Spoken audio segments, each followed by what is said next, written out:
This is the starting sequence of the Triumph Tiger 800. It's a really fancy LCD panel. Everything is kind of controlled by this little joystick here, which is an up, down, left, right, and a go. There's your mode button. So everything is controlled by this little joystick here. I know it kind of looks like there's a lot going on here, and that's because there is a lot going on here. It's not as much as it looks, because there's your indicators, which are kind of in the natural position, and then you really only want to go through these menus when you're sort of on the highway or something to that effect, or not. Sorry, Triumph would probably tell you not to use this menu system, but hey, you can use it while you're riding. So the way that you select modes is you hit this M button here, and when you tap it down, if you watch in the bottom of the screen there, this pops up. If you keep hitting it, you kind of scroll through them, right? The way that they really want you to do this is you hit M, so you hit the mode button, and then you use the joystick to kind of select what you want to go to, right? And then you just click it in and it changes the mode. Boom, that's it. While you're riding, you do need to close the throttle. I assume that you need to close the throttle and not be braking at the same time. Alright, the screen has got kind of different styles depending on the riding mode that you're in. You can change it to be one permanent riding style in the settings menu, but the way you basically change modes is you hit the mode button, use the joystick to change. We're in this mode right now. That's what it looks like. That's what sport looks like. So you can kind of see the gear indicator in the top right, etc. Now when we switch to sort of more of a conventional looking rev counter, this actually kind of looks like one of their I think it's the Speed Twin. It also tells you these warnings when you switch to Pro. You disable the TC system. All the modes that the bike comes with are completely customizable. So if you go into the setup menu, which is on the right handlebar, this little home looking button, when you hit the little home button, that happens, and basically inside here you can customize all riding modes, so you can change this to however you want it to be. You can customize how you want rain to be, even in terms of if you want rain to be more like a road. You can customize the trash. You can customize the traction control that's used.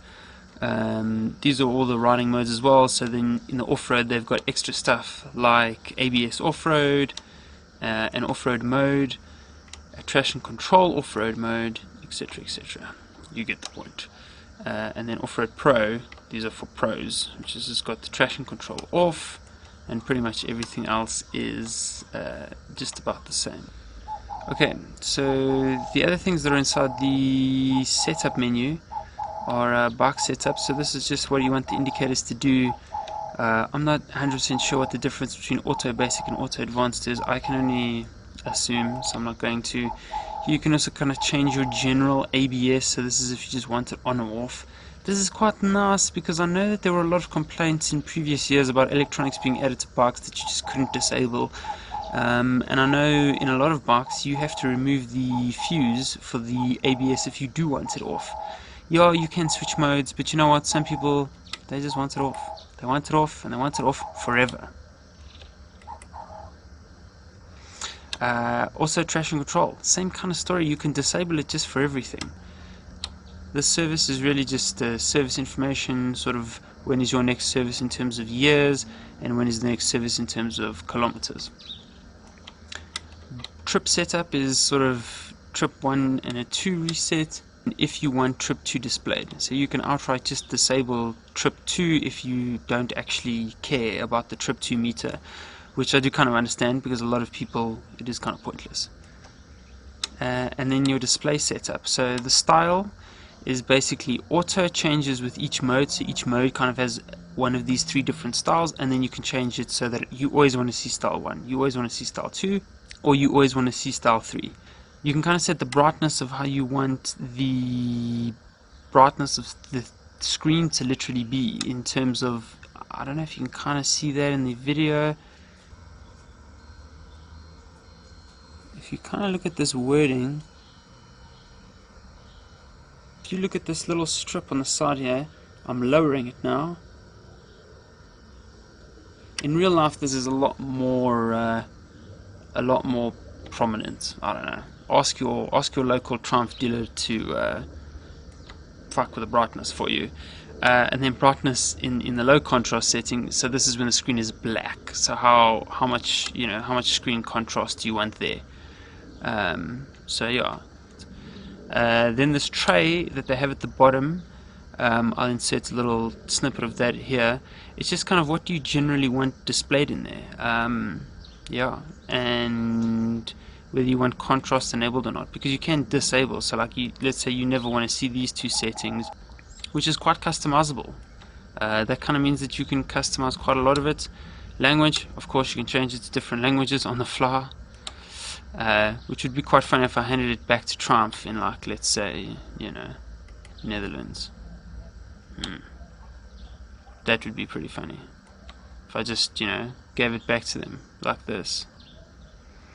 You can also change what units are used, so distance, economy, all that.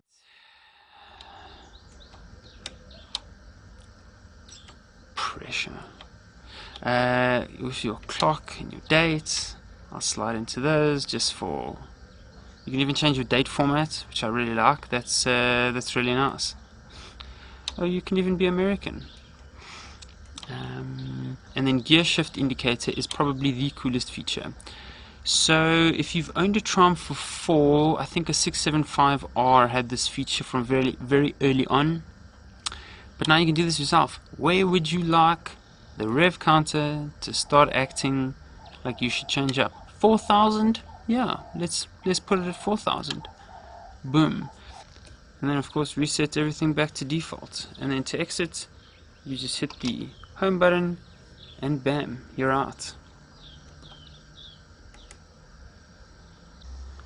And this is it starting.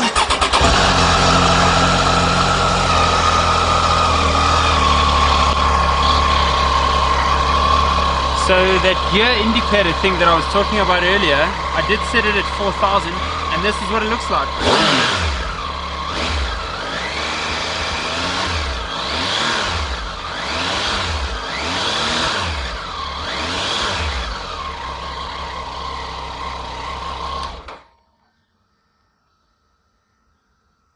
Thank you so much for watching, I really appreciate it.